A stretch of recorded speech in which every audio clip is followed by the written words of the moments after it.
Yo, yo, yo, what's up, guys? I know you are doing big things, you are creating impact in the world, and I want to say kudos to you all for being members of the Creating Global Impact group, and together we can make the world a better place by bringing more good into the world through our work. Today, I've got a question for you in what is the beginning of our special 17-minute or less masterclass. And the question I've got for you is this: are you working with a warrior's mindset or a titan's mindset? Now, let me explain the difference. You see, a warrior is a fighter. A warrior lives to fight, and everything they do is to fight. And when they win, they spend a little bit of time enjoying that victory, and then they're thinking about the next war. Is that the kind of mindset that you have? Are you the kind of high performer who is always in a fight stage and you're always struggling to do what you've got to do? Now, I know a lot of you are coaches and consultants in this group. So are you always struggling with your business, or struggling, and as soon as you win, you don't take too much time to enjoy and then you're ready to fight again? That's the warrior's mindset. Or are you a titan? A titan in Greek mythology, the Titans were one step above the gods, and they were very powerful. But there's something peculiar that I've come to realize about Titans, and that they exhibit what I'm calling humble confidence.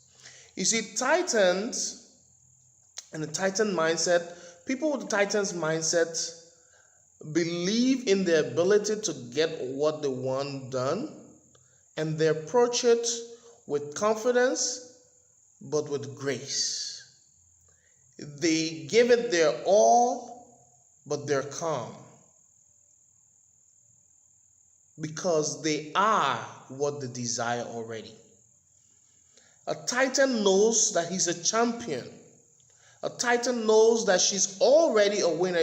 And so the end result of the target at hand really does not matter. It is in your ability to detach from the outcome of your desire that you actually create that desire into your life. Now listen, and listen well. It is in your ability to detach from the outcome that you create. So when you want to create $1 million business, being attached to the creation of the $1 million business will not get you to $1 million.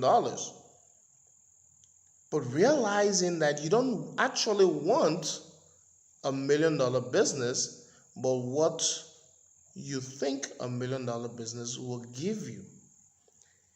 So identify the kind of life that you think $1 million business will give you, and you start to live that life now and be grateful for it, and start to see how your life today could be $1 million.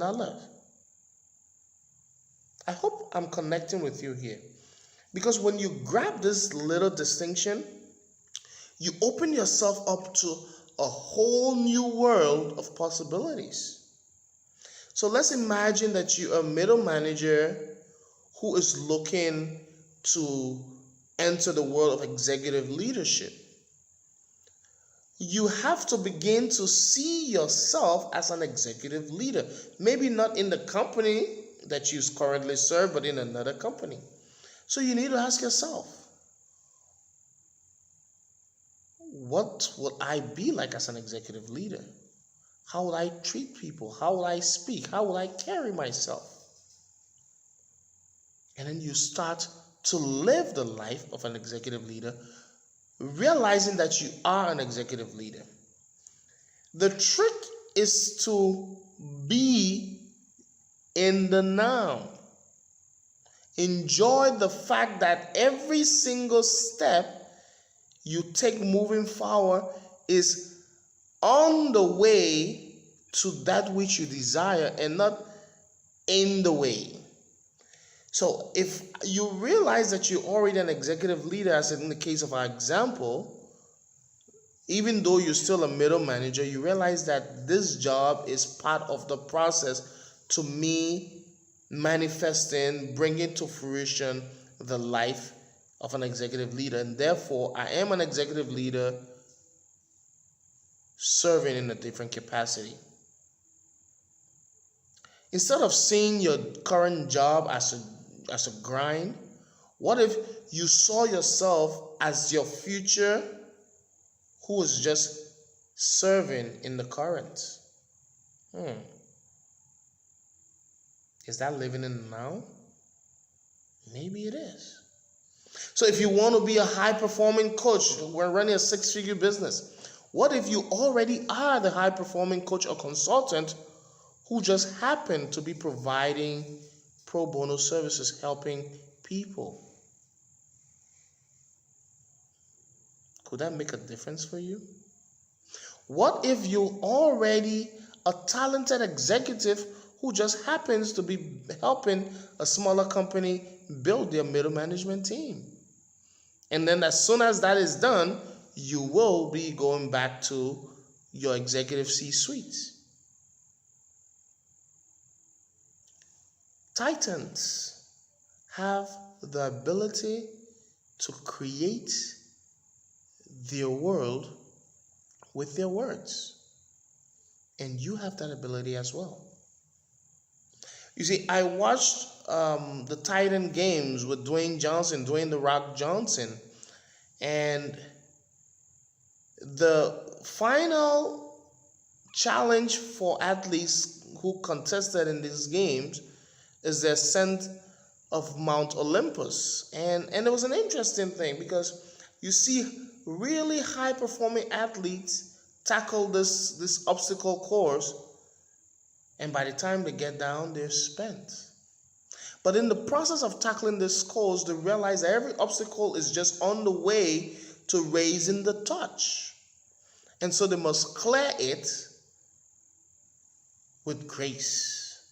They clear it with confidence and clear it with humility. Even before they begin, you see that they're confident but humble. And I want to challenge you to be confident and humble. Humble confidence. Because when you exhibit humble confidence, you realize that, hey, I know I've got what it takes to reach that summit, but even if I don't, it's okay. Because there are other people who are going for that summit as well. And maybe that's not the summit for me. So your attachment, there is no attachment to the outcome. And whenever there is no attachment to the outcome, that's when you actually get what you desire. So if you're going to develop the Titan's mindset, then you need two things: humble confidence and being your desire. Be confident, but be humble. Know when you need help, know when to ask for help, know when to seek help. And more importantly, you must be what you want. Be that desire you seek.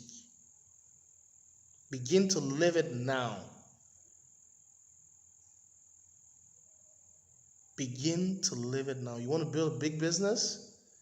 Carry yourself as though you have a big business. What conversations would you be having if you had a $700,000 business, $1 million business? What conversations would you be having? What books would you be reading? You see, living in the now on the way to your goal doesn't mean that you must spend all your time thinking about your goal. No. Set the goal, set the intention, take the actions, and let the world, let the universe work. So all you need to do is to start to live from your goal. Live as though you've already achieved it. So for me, some of the things that I've done and I continue to do include taking frequent trips overseas, no matter how short the distance is, because I know I will always travel. Taking regular vacations, even in country. So I'm already living the life that I want to live. There's nothing else. I was joking with one of my colleagues today that I'm living better than some of the people who are in positions of more money, more power, more influence in my country. Why? Because I'm practicing humble confidence and being my desire. So I don't need all the stuff to experience the joy and satisfaction that I will experience if I even have the stuff. I'm already enjoying that joy and that satisfaction. And that can be for you too. I hope this lesson has opened you up to some possibilities, and I hope you get an insight from it. I'd like you to share with me in the comments below what insight you got from this. And if you've got any question, if there's something you're not understanding, please let me know in the comments. And if we have to schedule a time to talk, I'll gladly set 30 minutes to an hour aside for you and help you navigate it. All right? So until next time, I catch you. Peace out.